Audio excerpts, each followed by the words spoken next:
Convido a igreja a abrirem suas Bíblias na primeira carta do apóstolo Pedro, capítulo 3, versículos 17 a 22. Primeira carta de Pedro, capítulo 3, versículos de 17 ao 22. A palavra de Deus diz assim: Porque, se for da vontade de Deus, é melhor que sofrais por praticardes o que é bom do que praticando o mal. Pois também Cristo morreu uma única vez pelos pecados, o justo pelos injustos, para conduzir-vos a Deus, morto, sim na carne, mas vivificado no Espírito, no qual também foi e pregou aos espíritos em prisão, os quais no outro tempo foram desobedientes, quando a longanimidade de Deus aguardava nos dias de Noé, enquanto se preparava a arca, na qual poucos, a saber, 8 pessoas foram salvos, através da água, a qual, figurando o batismo, agora também vos salva, não sendo a remoção da imundícia da carne, mas a indagação de uma boa consciência para com Deus por meio da ressurreição de Jesus, o qual, depois de ir para o céu, está sentado à destra de Deus, ficando-lhe subordinadas anjos, potestades e poderes. Vamos ter uma breve oração. Senhor Deus, graças te damos, ó Pai, porque a tua palavra foi lida e pedimos que o teu Santo Espírito, ó Pai, nos ajude nesse momento para a compreensão e para a exposição da tua palavra, Senhor. Sê conosco, Senhor, nesse momento, em Cristo Jesus que oramos. Amém, Senhor. Nós vamos falar sobre uma maneira melhor de viver. Existem alguns textos da Bíblia que são considerados difíceis de compreensão mais do que outros. Esse, nós podemos falar que é um deles, tá? Até Martim Lutero disse, né? Este é um texto estranho e certamente uma passagem mais obscura do que qualquer outra passagem do Novo Testamento. Ainda não sei ao certo o que o apóstolo quis dizer. Comentário de Martim Lutero. Alguns acreditam que o texto diante de nós é o que inspirou a linha do credo apostólico, que diz, né, ele desceu ao Hades, né, no caso, o lugar dos mortos. O que o credo realmente afirma é o fato de que Jesus realmente morreu e ressuscitou.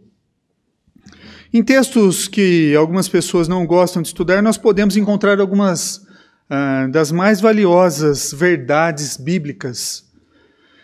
E o perigo, às vezes, de um texto difícil é o quê? Nós nos atentarmos para algumas coisas e perder o que é a mensagem principal. Né? E qual é a mensagem principal desse texto? A incrível mensagem do Evangelho. Está bem implícita aqui nesse texto, é explícita melhor, né? Pois também Cristo morreu uma única vez pelos pecados, o justo pelos injustos, para conduzir-vos a Deus. Então aqui a mensagem, Cristo morreu pelos nossos pecados, o justo pelo injusto. E então,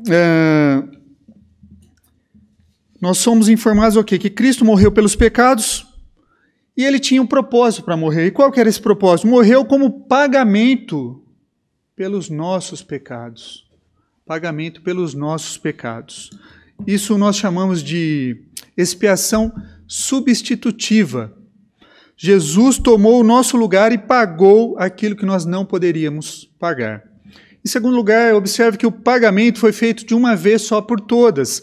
E no sistema judaico antigo, sacrificial, o povo conhecia isso. Um sacrifício substitutivo. O que eles tinham que fazer?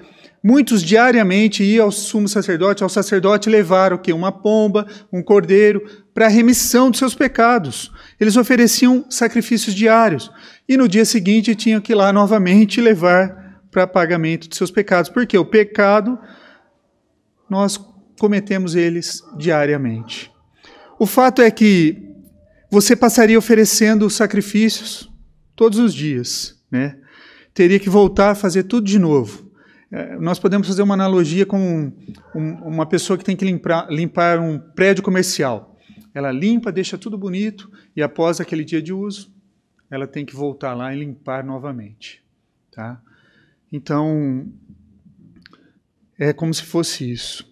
O que tornou o sacrifício de Jesus diferente do sacrifício do sistema judaico é que ele foi final e completo.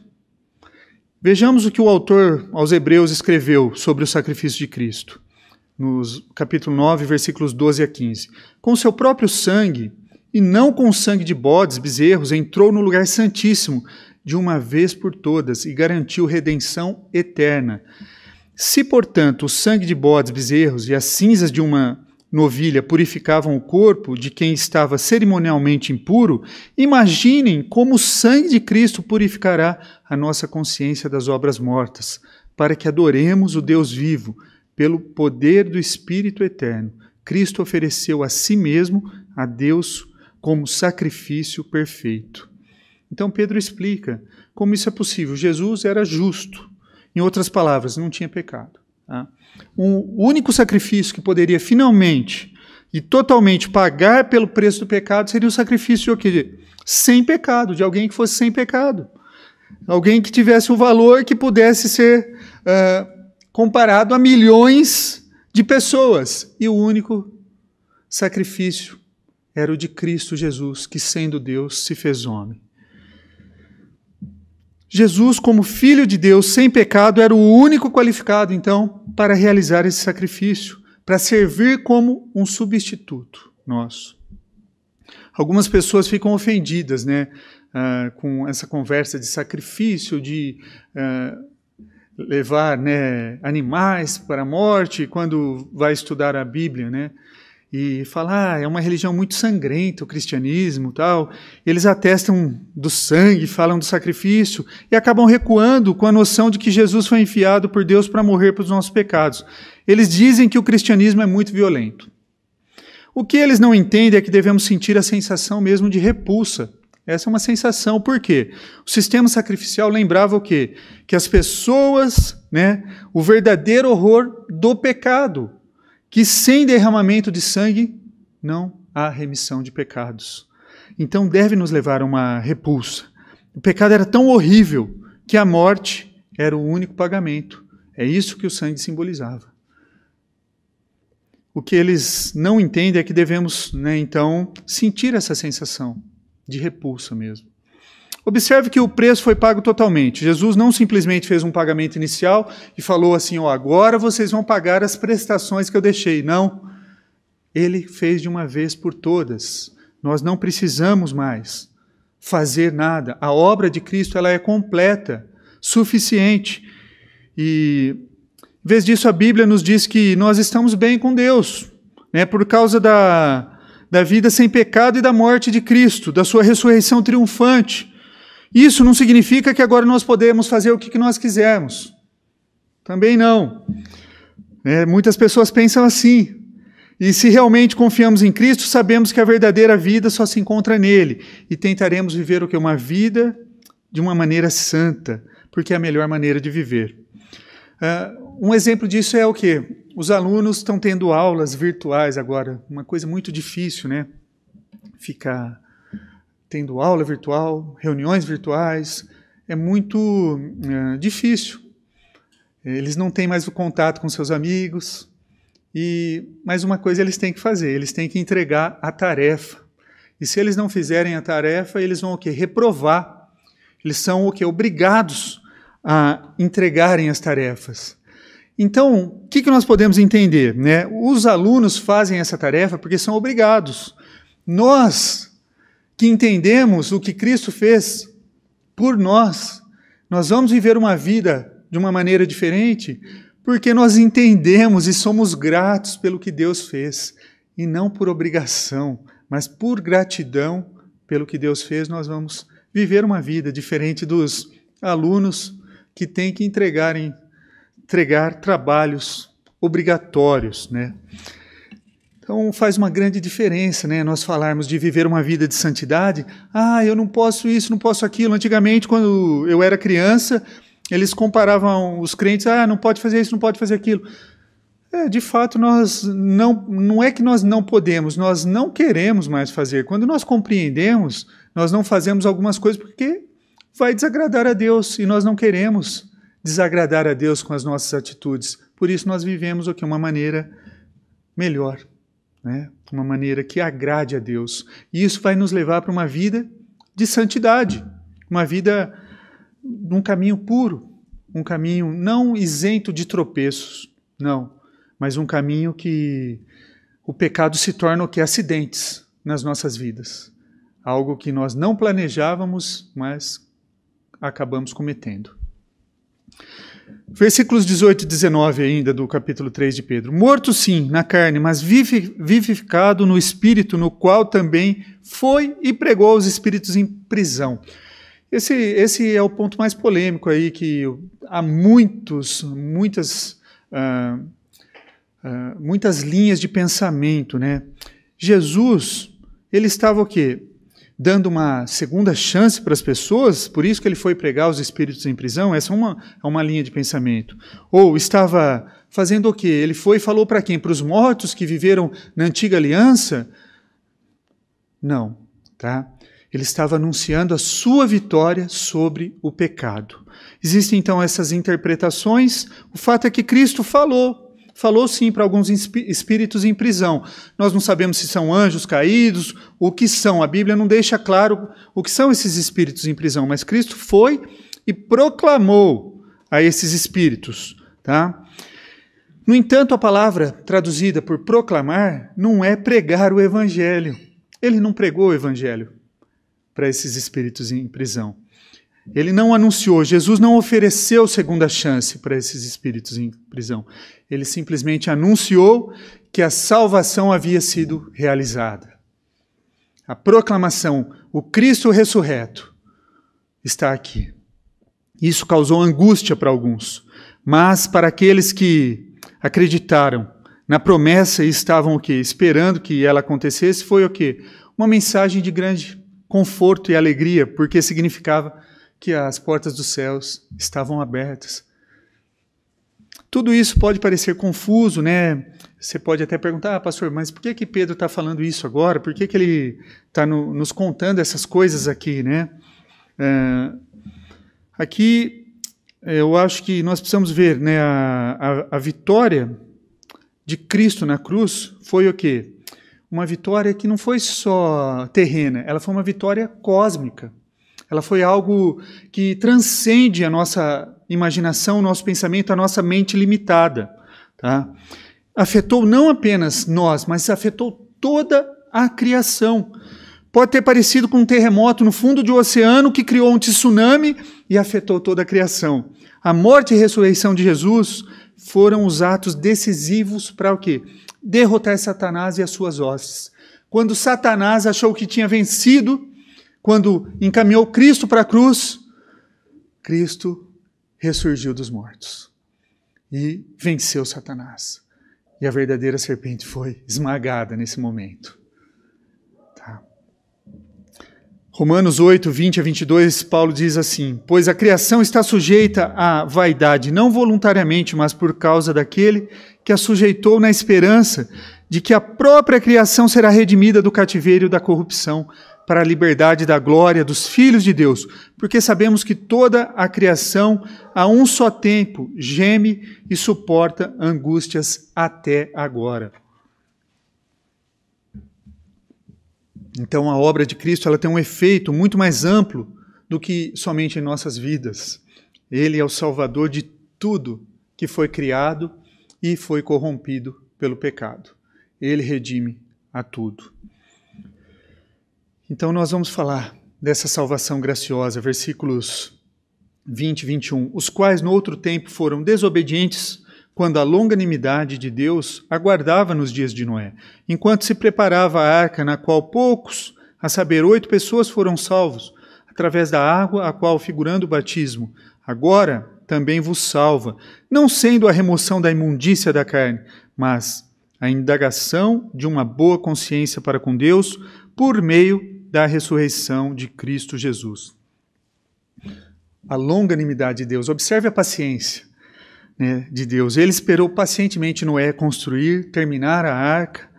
E o julgamento de Deus não é impulsivo, como muitas vezes o nosso. Nós temos um julgamento impulsivo e nós retalhamos ofensas, feridas quando somos feridos, de pronto. Deus não. Deus é paciente. Deus é longânimo, tardio em irar-se, misericordioso. E Noé, enquanto estava construindo a arca, ele certamente estava o quê? Convidando as pessoas ao arrependimento, né?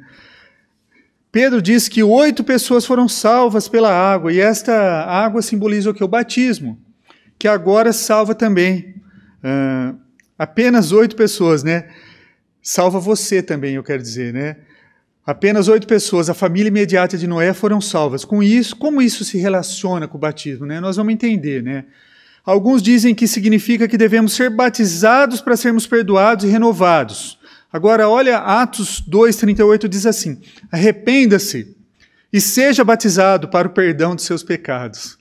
E, no entanto, em pelo menos 5 outros lugares na Epístola aos Atos, né, nos Atos dos Apóstolos, diz assim: arrependam-se. O arrependimento, ele é mencionado como que um pré-requisito para a salvação, mas não o batismo. O batismo não.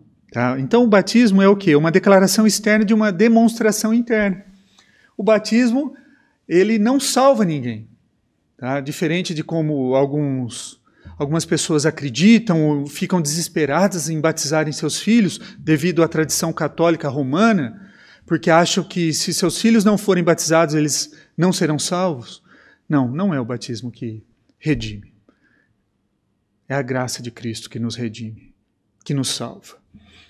Então, para nós que temos a compreensão, é necessário que nós arrependamos dos nossos pecados. O arrependimento, sim, é um pré-requisito. É um pré-requisito. Nós, como presbiterianos, somos aliancistas. Nós batizamos, sim, as nossas crianças, porque nós acreditamos que elas serão da família da fé. Essa aliança permanecerá através dos nossos filhos. É essa a nossa crença, é nisso que nós acreditamos, que o sacrifício de Cristo vai se estender por nossas famílias. Então, a água não salva mais do que a água que salvou Noé, mas foi na sua promessa, né, de Deus que salvou Noé. E a fé em Cristo que nos salva. A fé em Cristo é essa que nos salva. Pedro está dizendo o quê? Há uma escolha que precisa ser feita. Pedro nos lembra, apenas 8 pessoas estavam naquela arca e os animais. Isso não significa que as outras pessoas não foram convidadas a entrarem para a arca. Tá?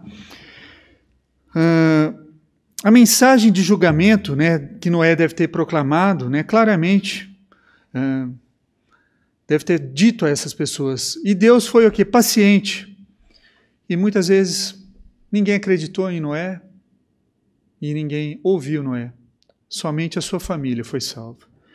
Nós enfrentamos uma situação parecida hoje. A Bíblia está sendo proclamada em igrejas, em lugares, na internet. Quantas pregações maravilhosas, né, que nós encontramos na internet. Quantas mensagens do Evangelho tão boas. Diz que Jesus fez o que era necessário para que nós tivéssemos o quê? Um relacionamento frutífero com Deus. Ele nos convida pacientemente a colocar nossa fé em Cristo. A questão é, você vai ouvir ou seguir simplesmente o seu caminho? Qual a atitude que você vai tomar, né? Nós não sabemos quem são os eleitos. Então cabe a nós o quê? A proclamação do Evangelho. Só Deus sabe quem são os eleitos. Portanto, cabe a nós proclamar o Evangelho, porque a fé vem pelo ouvir e ouvir da palavra de Deus. E o atual reinado de Cristo, né? Ao longo dessa passagem, o que Pedro fez? Ele exaltou o nome e a obra de Cristo, e se colocarmos nosso foco, que Cristo desceu, pregou aos espíritos em prisão, nós vamos perder o principal do texto, que é o quê? Que Cristo ressuscitou, que Cristo está reinando, que ele diz aqui no versículo 22, o qual depois de ir para o céu está à destra de Deus, ficando-lhe subordinado anjos, potestades e poderes. Tudo está subordinado a Cristo. Cristo está reinando. Jesus é o enviado de Deus, é Ele quem toma providência para o nosso perdão. Ele é aquele que ressuscitou dos mortos. Ele é aquele que anunciou vitória e restauração para toda a criação. E agora está no céu assentado à destra de Deus, num lugar de honra. Ele tem autoridade sobre tudo e sobre todos. Ele é aquele que devemos seguir. E nas últimas semanas nós falamos sobre autoridade, né? A responsabilidade de sermos submissos às autoridades. Então, se você quer ser submisso, seja submisso à autoridade de Cristo. Ele é a autoridade suprema. Ele está no comando de tudo. Toda a criação se submete a Ele. Pedro nos desafia a nos curvarmos diante de Cristo, como o único e suficiente Salvador das nossas vidas. Ele nos chama para servi-lo como governante, bom, supremo de tudo, de todas as coisas. Para finalizar, meus irmãos, nós vamos voltar ao versículo 17, né? Versículo 17 diz assim, que é melhor sofrer por fazer o bem do que fazer o mal. Com esses versículos, como que esses versículos nos ajudam em tempos de sofrimento e perseguição? Primeiro que ele nos lembra o quê? Que nosso Senhor é o verdadeiro Senhor. Só Ele pode nos justificar. Ele nos fortalecerá e fará sempre o que é certo para nós. Rei dos reis, Senhor dos senhores. Não importa quão fora de controle esteja a sua vida, quão fora de controle as coisas possam parecer, elas não estão fora do controle, de forma alguma. O Senhor conquistou a vitória e Ele reina. E você pode confiar nele. Você pode confiar nele. Segundo lugar, nós devemos suportar tempos de sofrimento, porque Jesus já provou o seu amor por nós. Ele sofreu por nós, Ele assumiu o castigo no nosso lugar, Ele nos deu uma nova vida. Nós o servimos por quê? Porque Ele merece o nosso serviço. Nós o servimos porque Ele é com maior prazer, pelo menos deveria ser assim. Servir com alegria. Nós o servimos porque sabemos que nada poderá nos separar do amor de Cristo. Em terceiro, suportamos o sofrimento por fazer o quê? O que é certo, porque o mundo precisa ouvir a mensagem da salvação. Jesus suportou para que nós pudéssemos tornar filhos adotivos de Deus. Nós somos famílias de Deus. Noé foi fiel por quê? Porque sabia que era necessário salvar sua família e as criaturas da terra. Da mesma forma, nós devemos permanecer fiel. Para quê? Para que sejamos o quê? Mesmo que nós sejamos desprezados, ridicularizados pelas pessoas por causa da nossa fé, e isso tem acontecido muito nesses últimos dias. Fazemos isso porque o mundo precisa ouvir a mensagem do Evangelho, ou precisa ouvir a mensagem de Cristo. Nós devemos fazer todo e qualquer sacrifício necessário para o quê? Para pregar o Evangelho. Principalmente para quem? Para quem a gente ama, para os nossos amigos, para os nossos familiares. A gente precisa falar de Cristo para eles. Por quê? Porque todos nós, um dia vamos morrer. Essa vida aqui na Terra, ela é passageira. Mas nós temos que nos preocupar com a morte espiritual. Nós faríamos tudo o que nós pudéssemos para salvar a vida física de alguém, não faríamos? De um filho, de um irmão, de um parente, de um amigo próximo. Nós gastaríamos todos os nossos recursos. Nós faríamos o que fosse preciso para salvar a vida de alguém, fisicamente. Imagine então, para salvar da morte espiritual, né? O desafio que nós encontramos aqui é esse. Nós devemos nos empenhar para salvar as pessoas. Não que nós salvemos alguém, mas para sermos instrumentos de Deus para a salvação da morte espiritual dessas pessoas. Para que Deus nos use na proclamação do Evangelho, para que essas pessoas vejam em nós, que eles ouçam de nós. Porque não basta apenas o testemunho, é necessária a pregação, é necessária a prédica. Nós precisamos falar o que Cristo fez Por que que ele fez? Por que que nós morremos? O testemunho diz muito, porque o testemunho vai aproximar você das pessoas, vai te dar confiança para falar com elas. Talvez nós estejamos falhando em algum ponto desses, mas nós podemos mudar algumas atitudes nossas e continuar. Nossa família, amigos, vizinhos, vejam, através de nossa fidelidade a Deus, o amor de Jesus. E em nenhum lugar da Bíblia nós somos informados de que isso será fácil. Só nos dizem que quando alguém que amamos passa a acreditar verdadeiramente em Cristo, valerá a pena. E quando um pecador se arrepende, há festa no céu.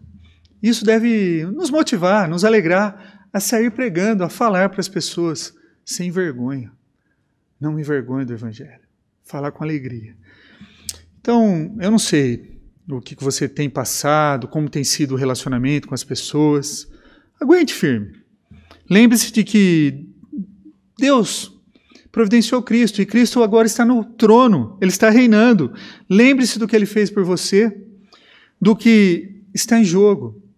Vida e morte espiritual, vida e morte eterna. Em seguida, espere, fale, permaneça fiel. Seja fiel a Deus. E peça para Deus te ajudar. Sozinho nós não vamos conseguir, mas com a graça dele nós conseguiremos avançar cada dia mais. Que Deus nos ajude, que Deus nos abençoe, para que nós possamos ser verdadeiros proclamadores do seu Evangelho.